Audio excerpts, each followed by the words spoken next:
Tudo bem, gente boa?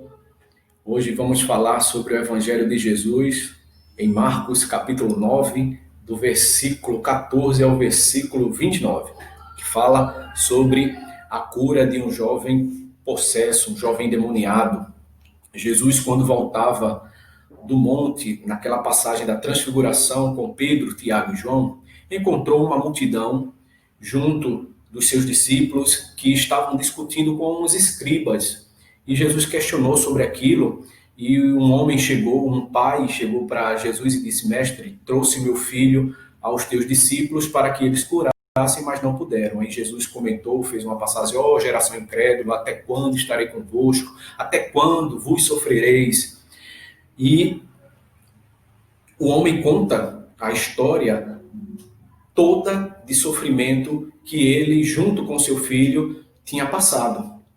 E Jesus pergunta a ele: há quanto tempo isso se sucede? Jesus, diferente dos outros, enquanto estavam preocupados numa maneira, numa fórmula, numa estratégia para expulsar aquele demônio, Jesus quis saber do sentimento humano, daquela angústia, num ato de empatia, de compaixão, de amor com aquela vida, com aquilo que o pai estava passando juntamente com o filho.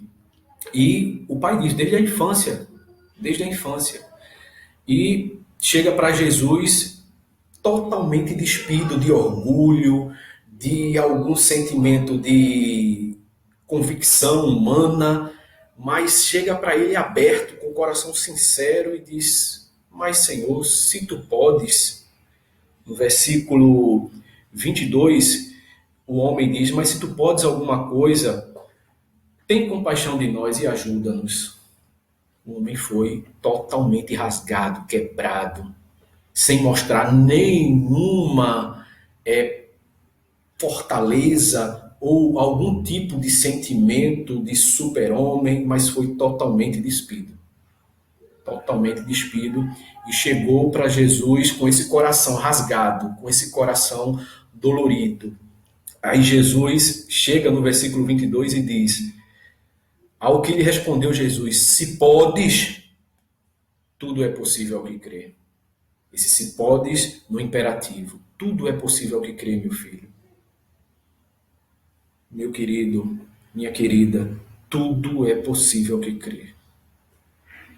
E o homem, chegando diante daquela questão que Jesus comentou, imediatamente no versículo 24 diz que o pai do menino exclamou com lágrimas: eu creio, ajuda-me na minha falta de fé. Senhor, eu creio, eu quero ter essa confiança, me ajuda nessa falta de fé, porque eu trouxe para os teus discípulos que andam contigo. Eu, nessa situação que me encontro com meu filho, eles não puderam. Então, eu quero crer dessa forma, eu quero ter essa confiança, eu quero ter essa convicção. Me ajuda na minha falta de fé. E o interessante é que, para que todo esse fato acontecesse com essa simplicidade do homem, né, Jesus em nenhum momento se mostrou, como eu posso dizer, doído ou numa crise porque aquele homem tinha a sua fé pequena, tinha falta de fé. Pelo contrário, né? Muitas pessoas acham, às vezes, que pela tua carência, pela minha carência de fé, Deus não pode atuar. Todavia, se eu tenho um coração quebrantado, se eu digo, Senhor, eu creio, me ajuda na minha falta de fé, Deus vai te ajudar, Deus nos ajuda. E isso é muito interessante, que mesmo Jesus passando por toda a sua vida, verificando alguns com fé, com uma fé extraordinária, encontrou esse homem debilitado. E isso é uma condição humana. Nessa passagem, posteriormente, ela está retratada em Lucas e Mateus também. Chega um momento que os discípulos perguntam: Senhor, por que a gente não conseguiu expulsar? aquele demônio. E Jesus começa a dizer por conta da pequenez da vossa fé. Então, se os discípulos que estavam andando, que estavam aprendendo, que estavam no caminho com Cristo ainda tinham essa deficiência, aquele homem foi sincero, ao último recurso de Jesus, totalmente esvaziado, com o coração quebrantado, talvez por conta de toda aquela história com seu filho, e presenciar aquele sofrimento, ele perdeu toda e qualquer esperança que existisse.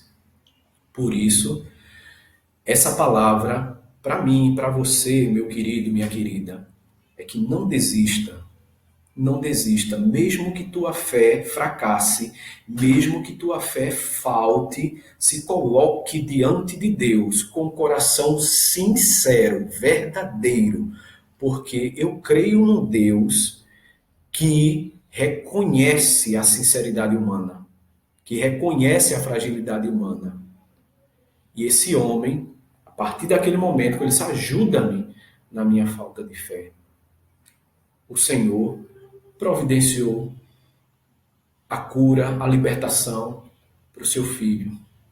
E que da mesma forma isso aconteça na sua vida, na tua vida também, nos momentos em que essa fé faltar, essa fé fraquejar, essa fé vacilar, nós possamos ter essa hombridade, essa sinceridade de nos colocar diante de Deus com o coração quebrantado, com o coração sincero e dizer: meu Senhor, ajuda-me na minha falta de fé. E eu creio que Deus vai providenciar, vai criar um caminho na tempestade, vai trazer para você uma solução. Ó, provai e vede que o Senhor é bom e a sua benignidade dura para sempre. Que Deus abençoe vocês. Um abraço e até a próxima.